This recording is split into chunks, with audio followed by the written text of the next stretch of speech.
In a quiet village nestled between hills, there stood a small monastery known for its peaceful surroundings and wise teachings. A young disciple had recently joined this monastery, seeking inner peace and freedom from the painful experiences he faced in the outside world. But even here, he found himself haunted by something he thought he had escaped: gossip. Some of the other disciples whispered behind his back. They spoke in low voices, looked at him and chuckled, and sometimes went silent when he walked by. It reminded him too much of the life he had left behind. The young disciple tried to ignore it, but his mind wouldn't let him rest. Why are they talking about me? What did I do to them? What's going on behind my back? The thoughts repeated in his mind like an endless loop. Should I ask them? Should I confront them? Or just stay silent? He tried to meditate, but the noise inside his head was louder than the silence outside. To make matters worse, the head monk, the one person he trusted, was away at another monastery teaching for a few days. The young disciple had no one to talk to. He kept everything inside. And the more he held it, the heavier it became. 2 days passed like this. By the time the monk returned, the young disciple was emotionally exhausted. His eyes looked dull, and his shoulders were heavy with invisible weight. The monk noticed it immediately. He gently sat beside the young disciple under the shade of a tree. "Your face carries more clouds than the sky above," the monk said softly. "Tell me, my child, what is troubling you?" The young disciple broke down and shared everything: his past experiences, how he had come to the monastery to escape that pain, and how the whispers behind his back had started again. "I don't know what to do. I feel like I'm losing control over my own mind," he said with tears in his eyes. The monk listened patiently. Then, after a pause, he said, "Let me tell you a story. Long ago, in a faraway forest, there lived a monkey who found a strange shiny object near a traveler's campsite, a mirror. The monkey had never seen his reflection before. When he looked into the mirror, he saw another monkey staring back at him. The monkey thought it was someone else copying him. Every move he made, the other monkey made the same. He became angry. He jumped, made faces, and screamed. But the reflection did exactly the same. Frustrated and triggered, the monkey eventually threw the mirror away and ran deep into the forest. He never realized the monkey in the mirror was just himself. Our mind is like that monkey, and the world is often our mirror. When we see people acting a certain way, we begin to reflect upon it in our mind, sometimes creating pain that isn't even real. Just like the monkey, we react to reflections, words, opinions, expressions, without realizing the true cause lies in how we respond, not what others do. The young disciple listened quietly, his mind slowly grasping the depth of the monk's words. The monk smiled and continued, "We cannot control what others say or do, but we can learn to control how we respond to it. That is the true path to peace." Then the monk took out a small scroll and handed it to the disciple. "These are the 7 methods I want you to follow. They will help you control your mind. 1. Meditation. Train your mind to be still. Take a few minutes each day to sit quietly, away from noise and distractions. Close your eyes and simply watch your breathing, how the air goes in and out. Thoughts will come, but don't fight them or follow them. Let them pass like clouds floating in the sky."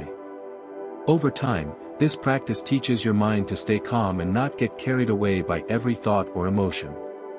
2. Goal setting. Give your mind a direction. Every morning, decide what you want to achieve that day. Even if it's just one small task, set it clearly in your mind. Without a goal, your thoughts wander and feel scattered, like a river with no boundaries. But when you have clear goals, your mind stays focused, and your day becomes more productive and peaceful. 3. Positive self-talk. Be your own supporter. Start your day by saying kind and powerful things to yourself. "I am calm. I can handle today. I am improving." When you repeat positive words daily, your brain starts to believe them. This helps you feel stronger and more confident, especially during tough times. 4. Focus on positives, train your mind to see the good. Your mind becomes what you feed it. If you focus on what's wrong, problems seem bigger. But if you focus on what's good, your energy shifts. Try this, every morning or night, think of 3 things you are grateful for. It can be as simple as, I had food, the sky looked beautiful, or, I talked to a friend. Gratitude slowly reshapes your mindset. 5. Physical activity, move to heal your mind. When your body moves, your mind feels better. You don't need a gym, just take a walk, stretch, dance, sweep the floor, or do yoga. Physical movement releases stress and clears emotional blocks. A tired body may rest, but a still body with a restless mind becomes heavy. So, keep moving. 6. Change negative to positive perspective, learn from pain. When something upsets or hurts you, don't react right away. Take a moment and ask yourself, what is this situation trying to teach me? Sometimes, life's hard moments are actually lessons in disguise. If you look closely, even painful experiences can help you grow and become stronger. For example, if you make a mistake at work or in your studies, don't blame yourself harshly. Instead, say, it's normal to make mistakes. Everyone learns this way. What can I do differently next time to improve? By thinking like this, you take control of your thoughts instead of letting them control you. You shift from worry to action, and that's where real strength begins.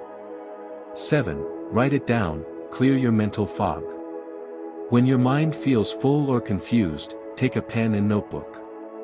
Start writing whatever is on your mind, without judging or correcting. Just let the words flow. This simple act of writing helps release stress and gives you clarity. It's like cleaning your inner room. He followed the monk's guidance with devotion, meditating daily, writing down his thoughts, replacing inner criticism with positive words, and gently shifting his focus. Weeks later, he no longer worried about what others whispered. He walked with a quiet strength. The gossip continued, but it no longer disturbed him. He had found something deeper. He had found his center. And for the first time in a long time, he was truly happy. If we see in our life, we too face situations like the young disciple. People talk behind our backs. They judge us, misunderstand us, or simply ignore us. And often, without realizing it, we let their words live rent-free in our minds. We replay conversations. We overthink looks and comments. Slowly, we lose our peace, not because of what others did, but because of how we reacted. But what if, like the disciple, we chose a different path? What if we paused, reflected, and gently trained our minds to respond instead of react? The truth is, peace doesn't come from changing the world around us. It comes from changing how we relate to it. And the good news? That power is already within you. Start small.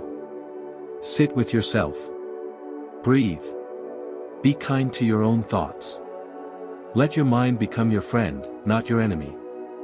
Because once your inner world becomes calm, no outer noise can shake you. You deserve that peace. You deserve that freedom. And the journey begins not tomorrow, but today.